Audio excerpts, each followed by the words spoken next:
To you, it's a prayer. But to AI, it's just another stream of audio used to infer your emotional state. Here's what's happening. Meta recently published a patent application describing an AI system that could continuously infer your emotional state from things like your voice, facial expressions, eye movements, and interactions with your devices. Now, I want to be clear. This is just a patent. It's not a product, but it does raise a fascinating question. Because to an AI system that could infer your emotional state from just your voice, an action like a prayer, a conversation with your spouse, a therapy session with your therapist, or a phone call with a friend could all fall in the same categories of data if we're talking legally. To the AI, they're simply streams of information used to infer how you're feeling. You have to realize that technology can recognize patterns. It could tell that your voice sounds anxious or that your words suggest grief, but it can't recognize the meaning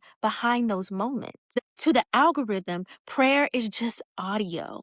To a believer, prayer is communion with God. And those are two fundamentally different ways of understanding the exact same moment. In the US, we already recognize that some categories of information deserve heightened legal protection. So the question that this whole situation with the Meta patent brings to my mind is whether information generated through sacred acts such as prayer belongs in that conversation. Because if we believe some human experiences are fundamentally different, shouldn't we at least ask whether the information they generate, the information that AI could make inferences from, is that information different too? So let me ask you, what do you think? Should AI inferences made from prayer and other forms of sacred data be treated differently than ordinary consumer data? Let me know what you think in the comments below, and don't forget to like, share, and subscribe for more.